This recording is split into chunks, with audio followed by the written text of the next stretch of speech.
Today we'll be talking about the second chapter of Eagleton, right? And I'm hoping that you've already watched my previous recording on it, which is not all too extensive, but at least talks about the major ideas. And I'm also interested in your thoughts about it. Now, generally in this chapter, after having discussed the rise of English and practical literary criticism, he's moving us into how does literary studies become, first of all, studies of the text itself, and then eventually where does the reader's opinion and voice enter the text.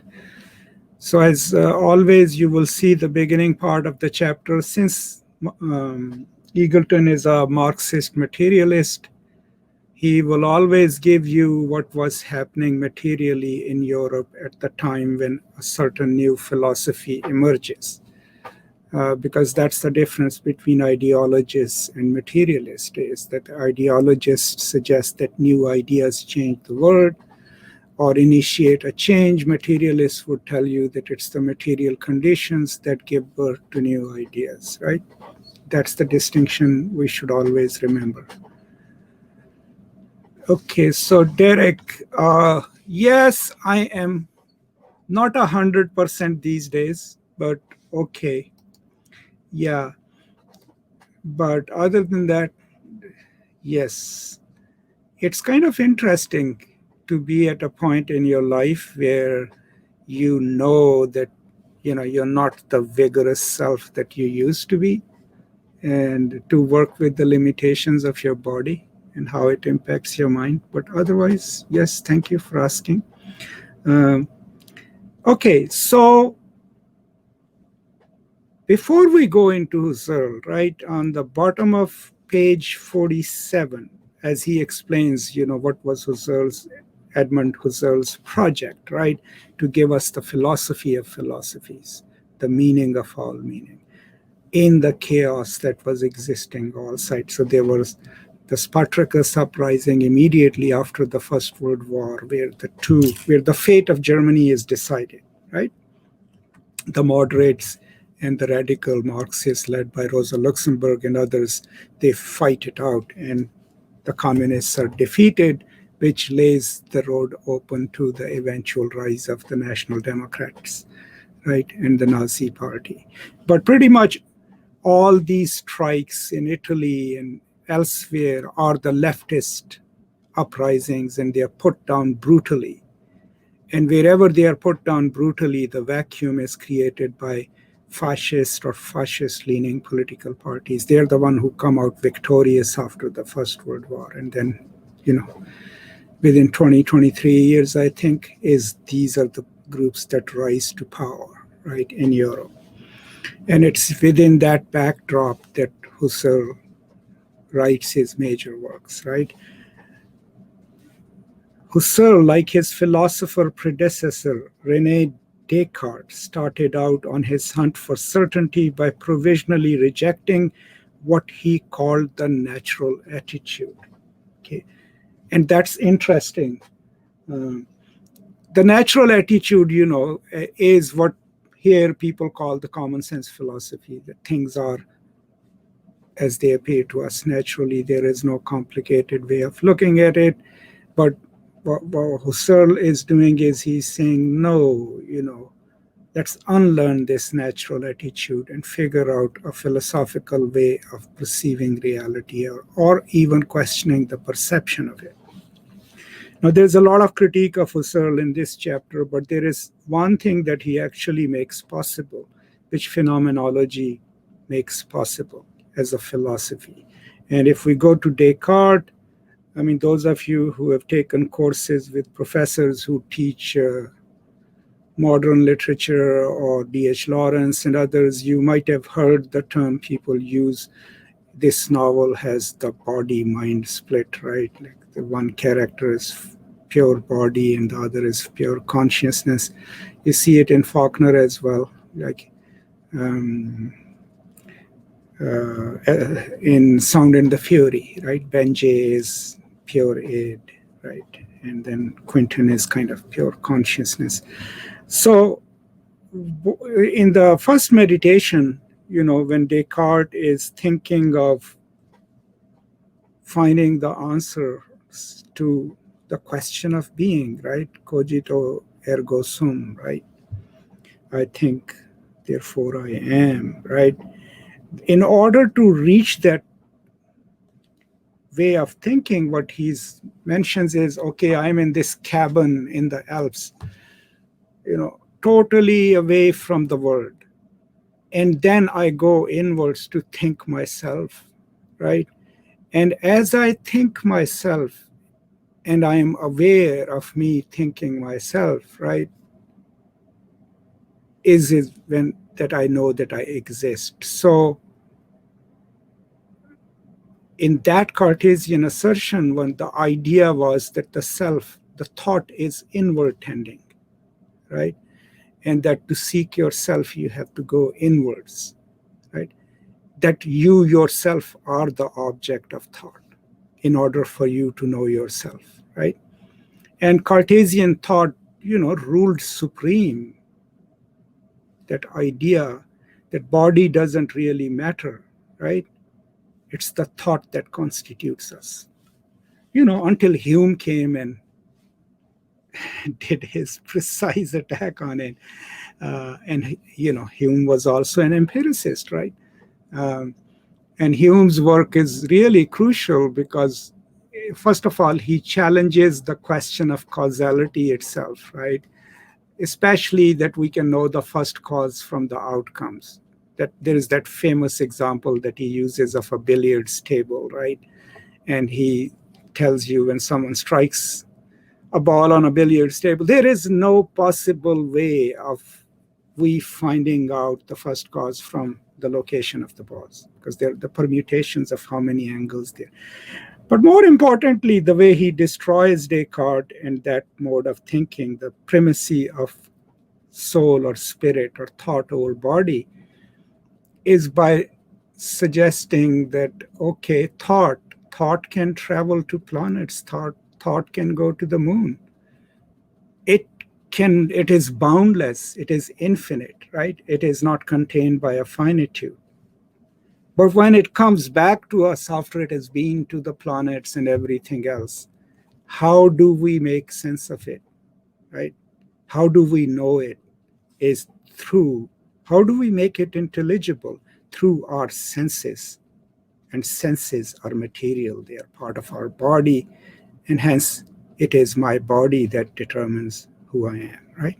So that's the big debate. After Hume is done with Descartes and Western philosophy, actually the European, British philosophy at least, or others, they never recover. Metaphysical philosophy never recovers from it. But we tend to forget about Hume. Here, the hope that emerges for me or for quite a few other scholars in phenomenology is that by suggesting that reality is what an intending consciousness posits, right? And that thought is always outward tending. It seeks its object. A thought cannot be without an object, right? It is inherently connected to its object, right? And that is what creates the possibilities for a lot of scholars, right? The possibility that me, myself, do not go into myself to seek myself, but rather I go outside of myself to seek myself. And the differences are huge, okay? Because if thought is outward tending and meaning is outside of me, and I posit it elsewhere outside of me, then we can build quite a lot of redemptive politics around it, right? To acknowledge the other as part of myself, right? Even the extreme alterity is the end of my own thought, right? So hence connected to me. These are some of the thoughts that are not in the chapter. I thought I should talk about it. But he goes into the method that Husserl adopts, right? And the method is what we call bracketing. So First of all, there are certain assumptions that phenomenology makes, right? And I am a transcendental subject. I am beyond myself. I exist, right? Beyond my material conditions, right? And that whatever I perceive in the world, that's against the natural attitude. Whatever I perceive in the world, I perceive it because I intend it, right? Right? I intend it, right? And how do I intend it? How do I know something is by bracketing out everything that is irrelevant to whatever I'm seeking. And hence, when I bracket out all the minutiae and everything else, I am in the presence of the thing itself, the thing that I intended. And another concept that he doesn't talk about here is that the absence, that absence is part of presence. For me to constitute an object, to posit it, I don't just deal with what is present and what is perceptible to me. I have to perceive what is absent as well, right? So I always use this example. I mean, this is a book, right? But when I show you this part, right, and you only can see this, that's also a book, even though you can't see the sides and the front. It's because you're reading the absence alongside the presence. So absence is part of the presence. But by and large, what Husserl and others are trying to do is suggest that by this philosophical message, we will be able to know the pure phenomena, right? Untouched by what's happening in the world. And in a way, their argument is kind of the same as the Levicites, is that the text itself has a good literature, contains the beauty of natural language, whatever is in the world, and it is an organic whole. Okay, and on page 49, Eagleton kind of connects it.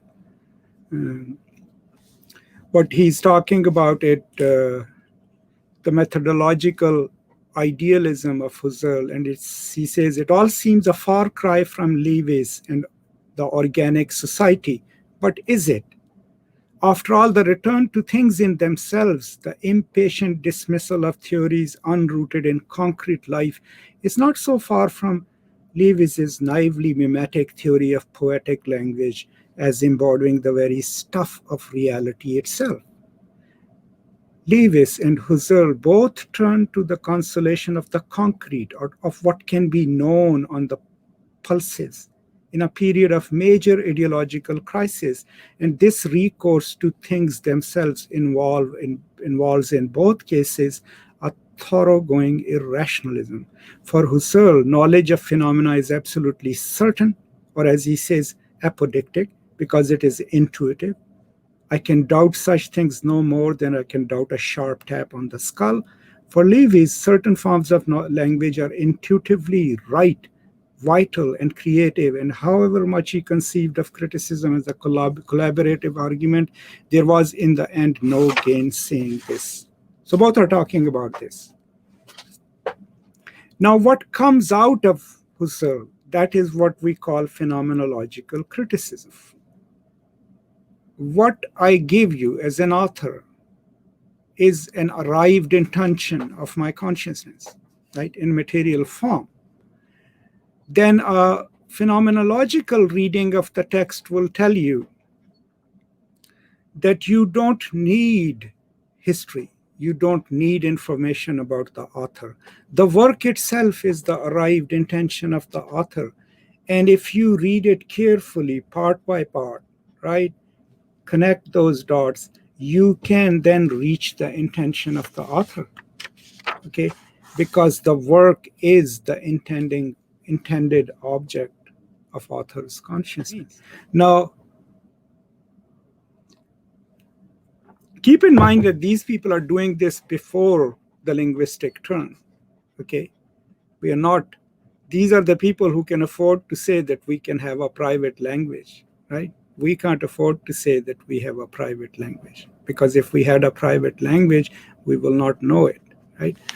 But this practice, as we moved into hermeneutics, that was already being done, right, in what was Christian theological scholarship. What was the aim of theological scholarship on the Bible, on the Quran, right?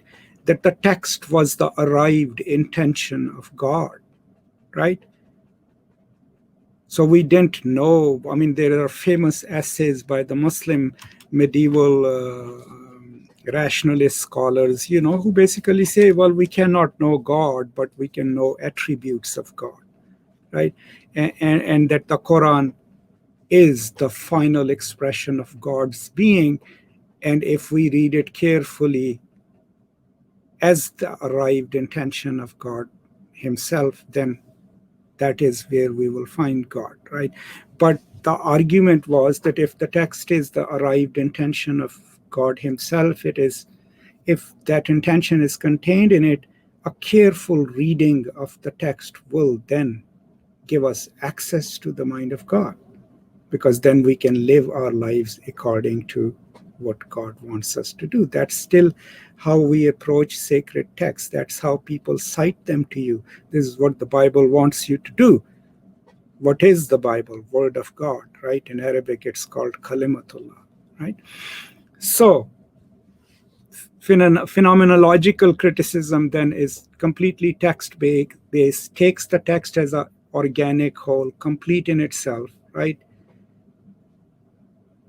And then asks us to use the text itself as a clue to the author's consciousness, right? And that's what quite a few phenomenological critics do.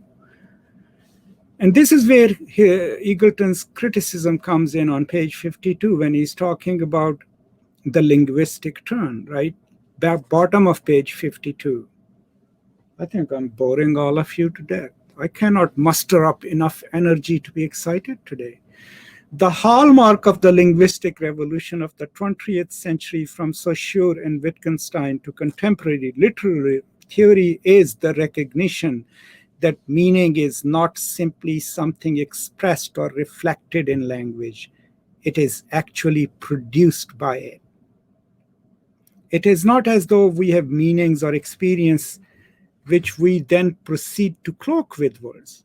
We can only have the meanings and experiences in the first place because we have a language to have them in.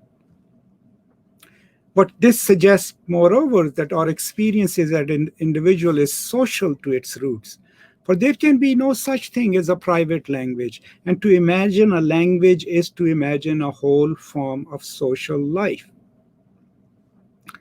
Phenomenology, by contrast, wishes to keep certain pure internal experiences free from the social contaminations of language, or alternatively, to see language as no more than a convenient system for fixing meanings which have been formed independently of it. Now, those of you all of us who exist in post-linguistic world, right, that is impossible. It's impossible post-Chomsky even, right, but Saussure, right? We can grant that, okay, the tendency, the generative grammar maybe precedes entry into language. That was Foucault, that was Chomsky. But there is no experience outside of language, right? And especially if we are thinking philosophically about anything, can there be a transcendent thinking, a thinking beyond language? Can I, as an individual, have a private language to think in? And if I have it, if no one else speaks that language, how will I understand myself?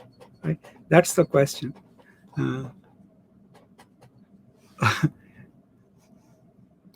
Yeah, it's kind of the mood of the day. Yeah. So that takes us to these questions post-linguistic turn as we move into Saussure. because yesterday I was having a conversation with someone online, and they wanted me to know, uh, they were trying to, they were insisting that, there is an outside to ideology. And I was like, well, okay, find me where. And if it is there, how is not still ideological, right? But language itself, Heidegger, to whom we are going next, famously said that, language speaks through us, it pre-exists us. There's a beautiful book by Feng Chia called, what is it called? Inhuman Conditions, in which he talks about us as humans, since we are constituted in language, right? So what can we say about ourselves? Here we are, rational beings, human beings, constituted by a dead thing called language. That's something that is so alien to us, right? Which is inanimate, which is not alive, constitutes us because we become humans in it, right? So these are some of the debates that. Now, the reason I like Eagleton is that he will build up Husserl, right? And then he will tell us, here are the problems with it, right?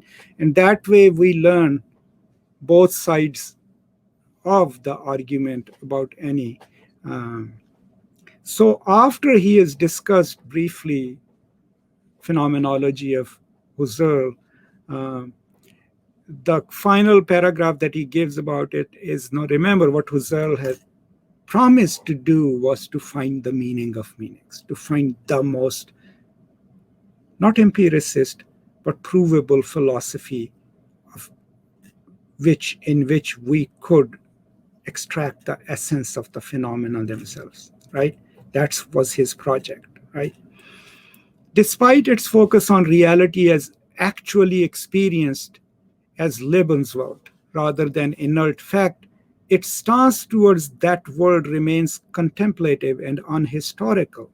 Phenomenology sought to solve the nightmare of modern history by withdrawing into a speculative sphere where eternal certainty lay in wait. As such, it became a symptom in its solitary, alienated brooding of the very crisis it offered to overcome, right? Then, the recognition that meaning is historical was what led Husserl's most celebrated pupil, Martin Heidegger, to break with his system of thought. So remember, quite a few philosophers come out of this school, right? Heidegger will be then called not a transcendental phenomenologist, but a hermeneutical phenomenologist, right? And of course, he will go on to write a book, Being in Time, right, which is his greatest work. But where is his difference from Husserl? To break with this, Husserl begins with the transcendental subject. Heidegger rejects this starting point and sets out instead from a reflection on the irreducible givenness of human existence, or Dasein, as he calls it. It is for this reason that his work is often characterized as existentialist, right? That the being exists in time, right? And since being exists in time, it is never where it is because it is constantly projected into the future, right? And then the past. So that whole concept of being here, but connected to a future yet to come and a past that precedes it, places the question of being in time, right? And that is what makes, in Eagleton's world, it specifically human. Okay, we emerge as subjects from inside a reality which we cannot fully objectify, which encompasses both subject and object, which is inexhaustible in its meanings, and which constitutes us quite as much as we constitute it, right? To objectify means to separate from ourselves so that we can study it, right? But no, that's the reality in which we exist, right, as beings. And here is how Heidegger, in paraphrased terms, explains himself. For I live humanly only by constantly projecting myself forward, recognizing and realizing fresh possibilities of being. I am never purely identical with myself, so to speak, but a being always already thrown forward in advance of myself, right? So this constant being in flux, but a material existential being is what he's talking about, right?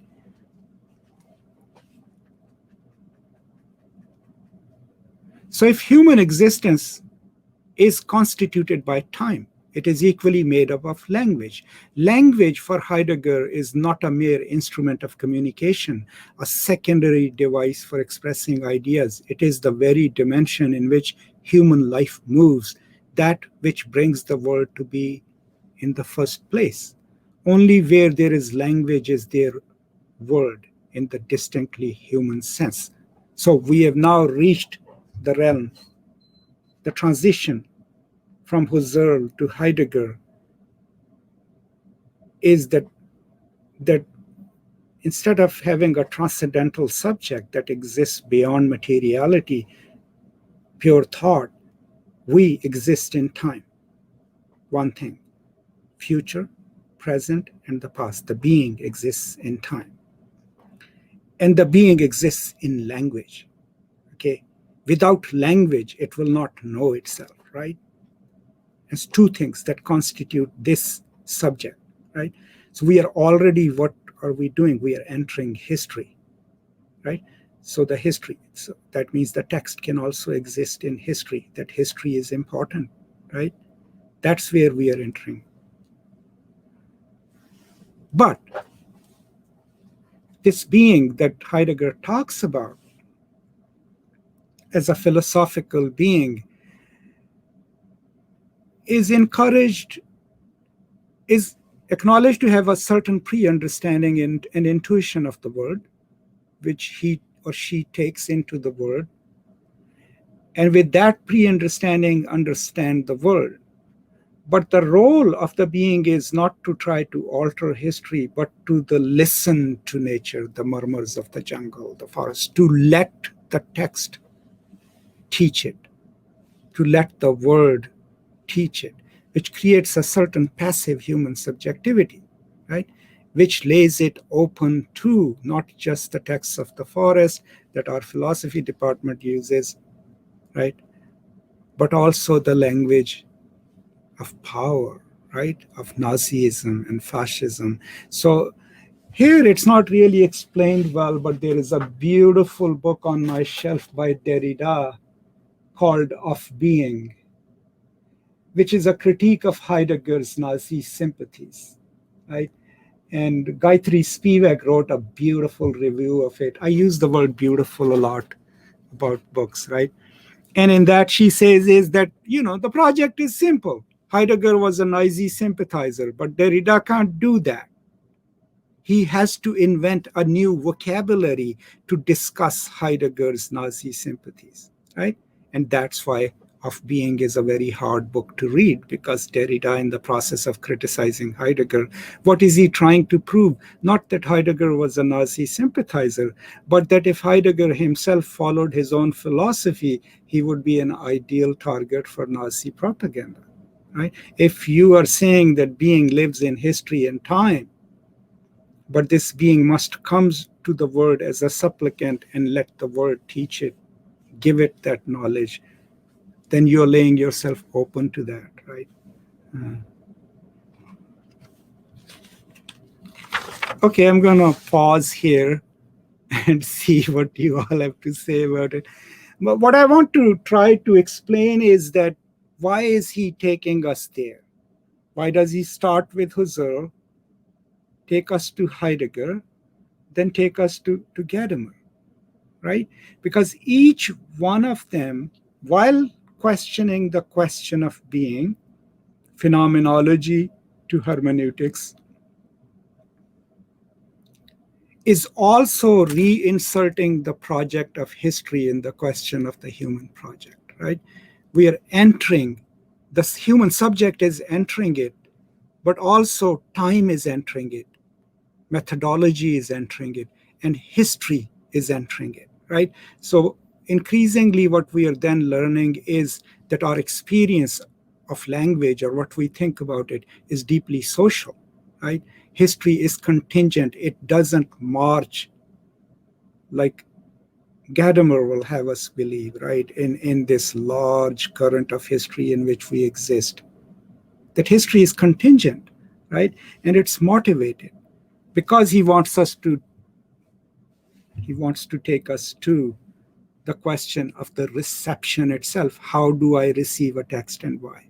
Can I receive it as a transcendental being, or as the seen, or as a subject situated within the politics of my own time and history? That's where this debate is taking us.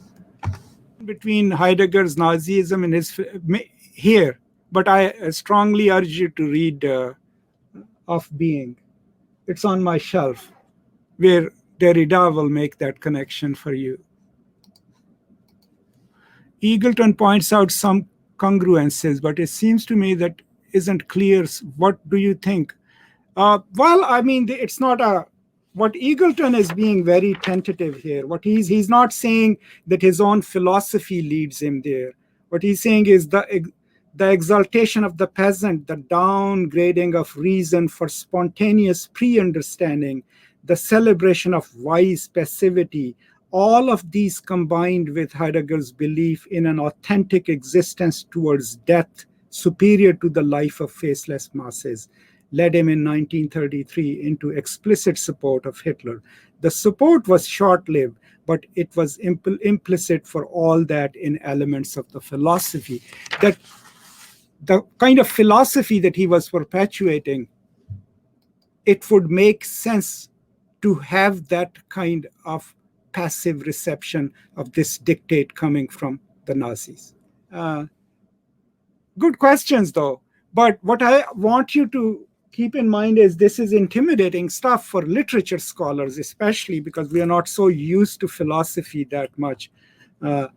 Is that there is a purpose to this madness. Why is he moving us through these philosophers, right? Because he's taking us somewhere. How does the human subject enter as not just the passive reader of the text, but as someone that exists in history, and hence his existence is contingent, right? And also becomes an arbitrator, is it? Arbitrator of the meaning itself instead of the critic. So he's moving us into what we call reader response criticism, right? And before he goes to Gadamer, right, he takes us to E.D. Hirsch Jr. And I think one of you had mentioned E.D. Hirsch Jr., right? And the whole idea, Hirsch's argument that meaning is the property of the author.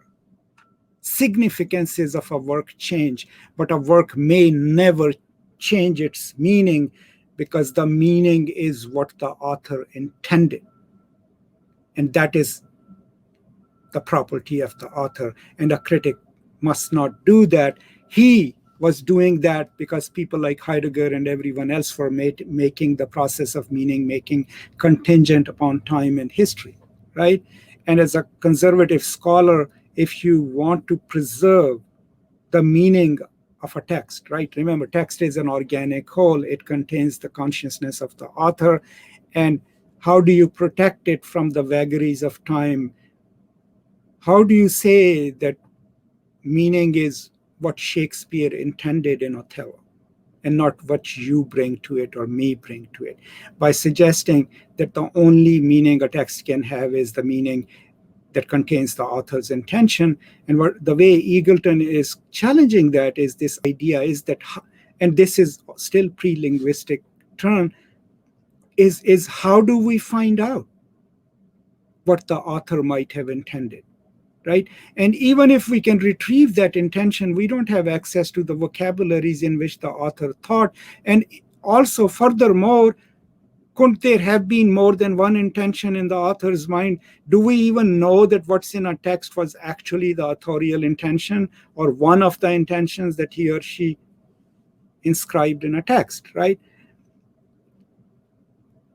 And so that's where, when he takes us to Gadamer, the debate then is the prejudice as a positive sense. So meaning is still Truth and Method, that's the book, it's sitting over there, is what he's saying, what Gadamer is saying is that we always have certain pre-understandings of the text, and we also have certain prejudice in the positive sense, right? And since we exist in history and the work exists in history, we bring those prejudices to, historically, to an act of reading. And those prejudices part of the way we construe meanings, right? And that creates a space in reading where the way I am formed, it places me right in the social, because after all, I don't intuit my prejudices. They don't pre-exist me, even though Gadamer would slightly imply that. I learn my prejudices or my ways of evaluating a text in the social. I have now entered language, right? And the moment you enter the language, the question of the reader emerges, and we are into reception theory, right? In the introduction, if I remember correctly, Eagleton makes it seem that these ideologies prefigure the theoretical work. This would be the other way around. Heidegger's idea allow for his Nazism. I still can't have like a definitive opinion about it, but what Eagleton seems to be suggesting,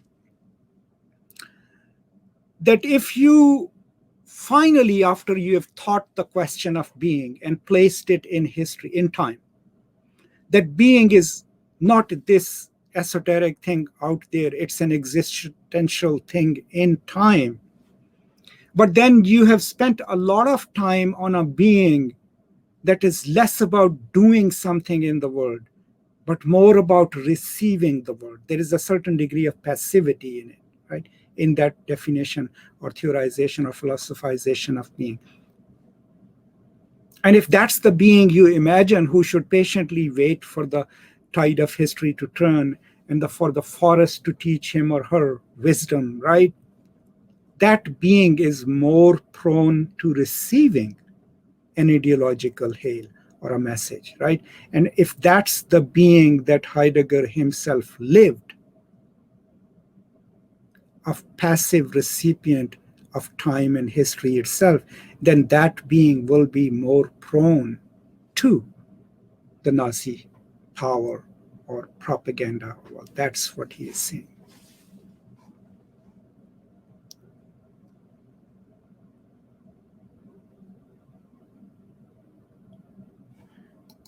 I don't think so. He is suggesting that. What he's saying is that was what was intended, right? Because they are doing it outside of language, right? And so they can posit such claims that meaning is contained in the text.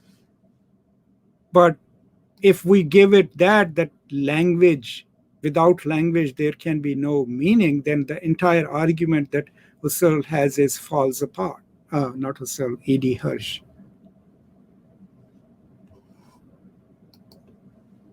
Rhetorical devices, do they exist outside of language? I mean, even if we are talking about rhetorical devices which appeal to my emotions, can there be an appeal to my emotions without language? Even if it is non-verbal language, even if someone cries and points to me that I'm starving, it still is language, right? The only way I understand an argument or a rhetorical device is in language, right? I'm still a bit unclear on how Husserl defines consciousness. Does he separate thought and what Eagleton describes as immediate sensation, or well, that's a big question. So what he's building on is beyond Kant, right? And the question of perception, right? And thought, consciousness will still be conscious of itself.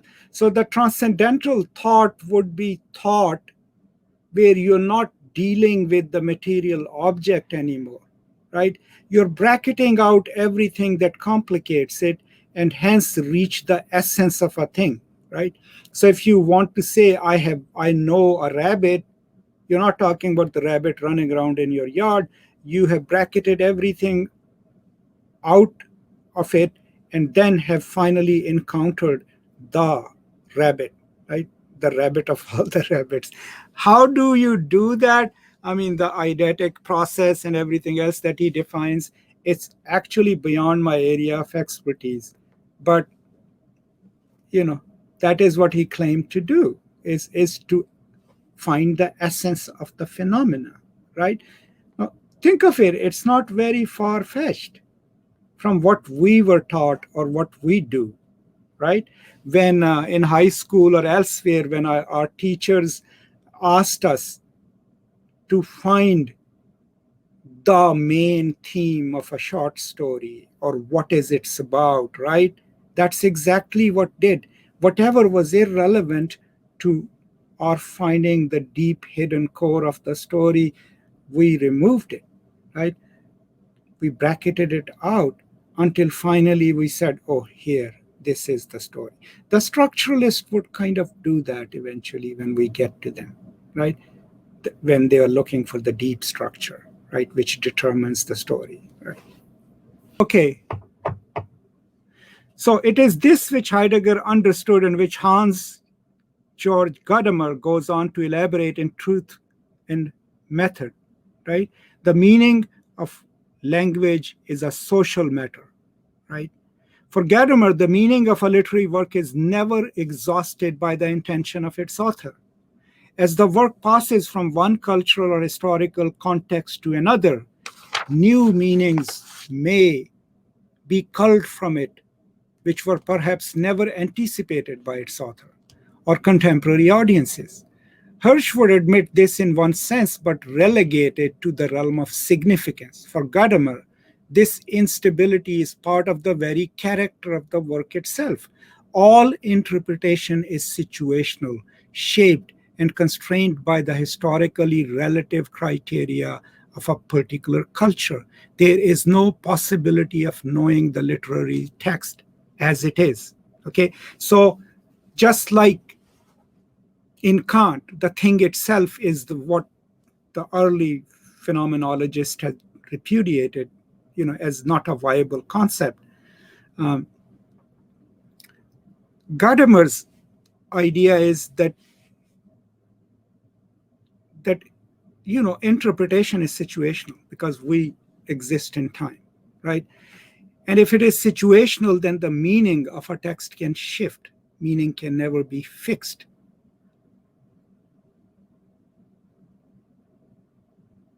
And the reason that is because an act of interpretation already is in dialogue with the past, with the present, and with where the text would go in the future, right?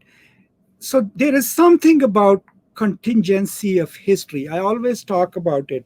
There's a term by someone that I use, which is that history is motivated, right? And it is, I always use that term to argue a certain point. Just like as we will go to the critique of Gadamer himself, is this idea of tradition and history. We think of history in teleological terms, right? That it moves from a past to the present. We also think of history as this one current of history, tradition, right? What we learn is that one tradition is not unmotivated, it's constructed through dominant discourses, through the history of the winners, right? And whatever we consider a tradition as a universal tradition or accepted tradition, after all, is made into that by silencing certain other traditions that might have existed. So there is no pure history moving through the channels of history. History is always motivated because we know it how? Through texts, right? History is textual, as most post-structuralists and structuralists will teach us. There is no history outside of texts. If it existed, we will not know it, right?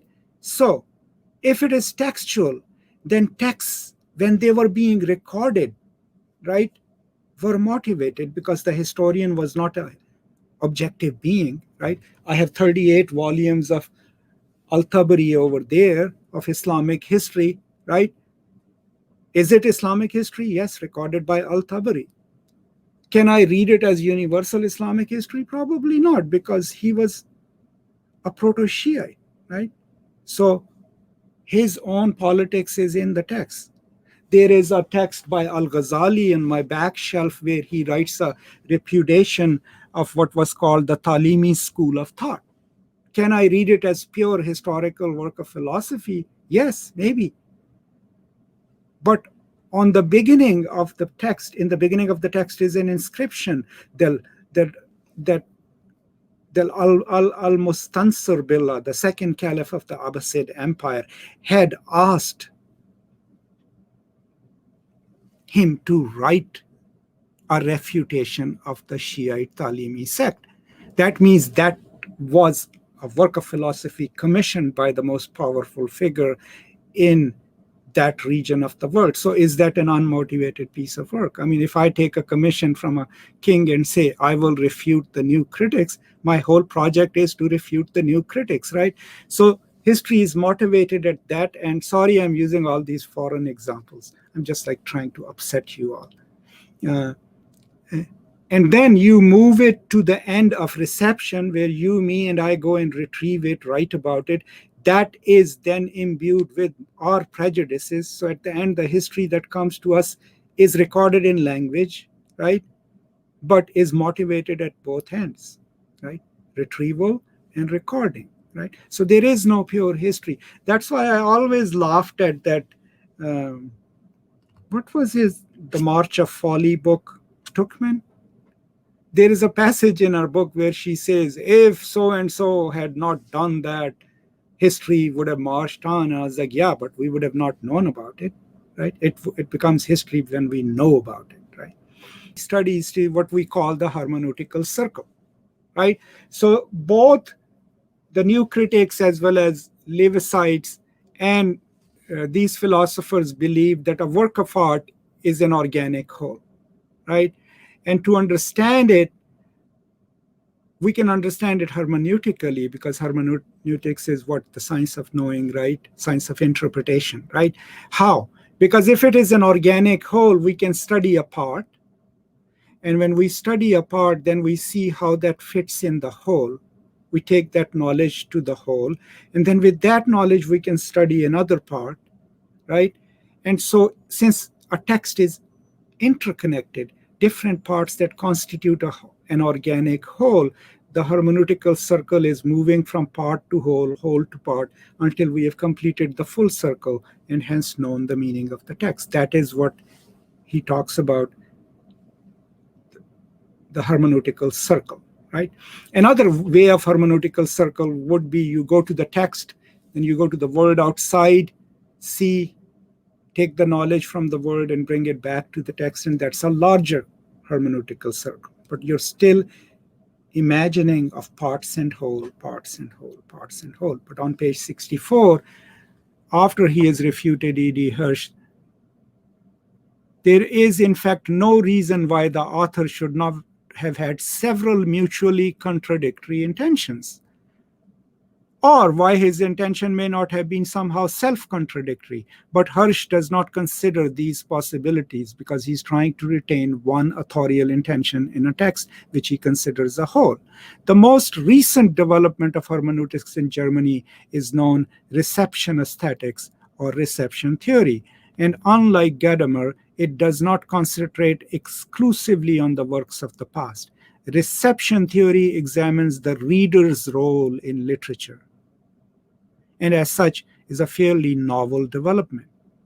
I'm going to stop here because now it's not really a novel development. We have had so much work in reception theory, what we call the reader response criticism. So now we started with the primacy of the text in the Levicites. We started with the timelessness of literature, right? Then we moved into that we can have the meaning of meaning through thought, right? Through disembodied thought, unmotivated thought, which got slightly challenged because we realize, no, we exist in time. And if we exist in time, we are contingent, right? Not transcendental. We moved from that to tradition, how it moves through different works, right? And the work of art as an organic whole. Now, we were seeking the authorial intention, right? When we were doing phenomenology.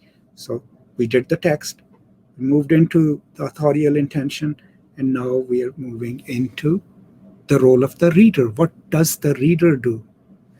Does the reader have a role to play in